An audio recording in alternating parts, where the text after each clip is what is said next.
সময় বদলায়, প্রজন্ম আসা যায়, তবে কিছু মানুষ ইতিহাসে চিরস্থায়ী হয়ে থাকেন। বাংলাদেশে এমন কয়েকজন প্রবীণ রাজনীতিবিদ আছেন যাদের কাজের দিকে তাকালে দেখতে পাওয়া যায় বাংলাদেশের মুখ। আমার জন্ম হয়েছিল রংপুরে। 1930 সালে রংপুরে জন্ম নেয়া আব্দুল করিম খন্দকার একে খন্দকার নামেই বেশি পরিচিত। মুক্তিযুদ্ধে তিনি ছিলেন বাংলাদেশের সশস্ত্র বাহিনীর উইং কমান্ডার। পরে তিনি হন স্বাধীন বাংলাদেশের প্রথম বিমান বাহিনী প্রধান। বিমান বাহিনী থেকে অবসর গ্রহণের পর তিনি কূটনীতিক হিসেবে দায়িত্ব পালন করেন। পরবর্তীতে রাজনীতিতে যোগ দিয়ে 2008 সালে আওয়ামী লীগ থেকে সংসদ সদস্য নির্বাচিত হন এবং পরিকল্পনা মন্ত্রীর দায়িত্ব পালন করেন।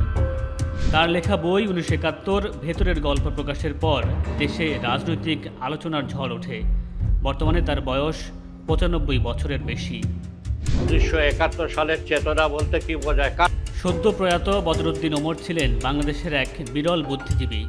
ক্ষমতাকে প্রশ্নবিদ্ধ করা এই বুদ্ধিজীবী তার লেখা, আদর্শ ও প্রগতিশীল আন্দোলনের মাধ্যমে দেশ গড়ায় অগ্রণী ভূমিকা রেখেছেন। 1931 সালে ভারতের বর্ধমান শহরে তার জন্ম। দীর্ঘ 94 বছরের বর্ণাঢ্য জীবনে একদিকে তিনি প্রায় শতাধিক বই রচনা করেছেন দেশের আন্দোলন সংগ্রাম ও রাজনৈতিক ইতিহাস, অন্যদিকে মার্ক্সবাদী চিন্তায় খুঁজেছেন জনগণের মুক্তির পথ। 2025 সালে বদরুদ্দিন ওমরকে স্বাধীনতা পুরস্কারে ভূষিত করা হয়। আন্তর্জাতিক খ্যাতিসম্পন্ন আইনজ্ঞ, বঙ্গবন্ধুর সহচর এবং বাংলাদেশের সংবিধান প্রণেতাদের অন্যতম ডক্টর কামাল হোসেন 1937 সালে বরিশালের বাকেরগঞ্জে জন্মগ্রহণ করেন। 1973 সালের প্রথম জাতীয় সংসদ নির্বাচনে আওয়ামী লীগ থেকে তিনি এমপি নির্বাচিত হয়ে বঙ্গবন্ধু সরকারে অর্থমন্ত্রী ও পররাষ্ট্রমন্ত্রীর দায়িত্ব পালন করেন। 1981 সালে শেখ হাসিনাকে নির্বাসন থেকে দেশে ফিরিয়ে আনার ক্ষেত্রে তার গুরুত্বপূর্ণ ভূমিকা ছিল। পরবর্তীতে 1993 সালে তিনি আওয়ামী লীগ থেকে বের হয়ে গণফোরাম নামে একটি রাজনৈতিক দল প্রতিষ্ঠা করেন এবং 2018 সালে জাতীয় ঐক্যফ্রন্টের নেতৃত্ব দেন। বর্তমানে তার বয়স 88 বছর। টাঙ্গাইল 4 আসনের সাবেক এমপি, আওয়ামী লীগের সাবেক টেলিযোগাযোগ মন্ত্রী লতিফ সিদ্দিকী দীর্ঘ রাজনৈতিক জীবনে 6 বার সংসদ সদস্য নির্বাচিত হয়েছেন। 2014 সালে হজ এবং সজেব ওয়াজের জয়কে নিয়ে বিতর্কিত মন্তব্য করে রাজনৈতিকভাবে কঠিন পরিস্থিতিতে পড়েন। ওই বছরের শেষ দিকে তাকে দল থেকে বহিষ্কার করা হয়। এরপর এক সময়ের প্রভাবশালী এই নেতা রাজনীতি থেকে দূরে থাকলেও সম্প্রতি প্রায় 90 বছর বয়সে তাকে গ্রেফতার করেছে অন্তর্বর্তী সরকার। হলো একটা সশস্ত্র সংগ্রাম।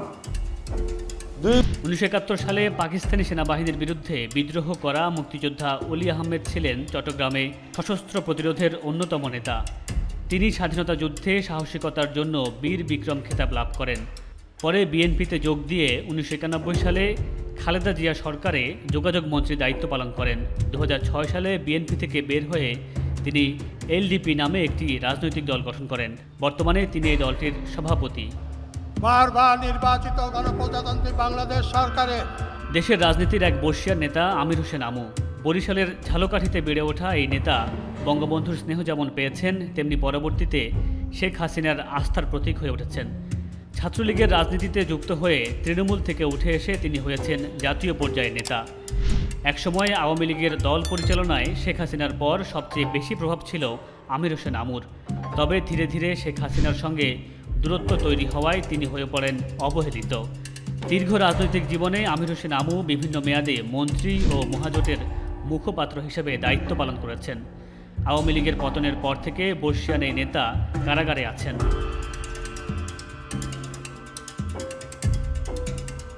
বঙ্গবন্ধুর সবচেয়ে ঘনিষ্ঠ সহচরদের একজন ছিলেন তোফায়েল আহমেদ। এমনকি শেখ মুজিবকে বঙ্গবন্ধু উপাধিও দিয়েছেন তিনি। নেতৃত্বের অসীম গুণ সম্পন্ন এই ছাত্রনেতাকে শেখ মুজিব টেনে তুলেছিলেন জাতীয় রাজনীতিতে।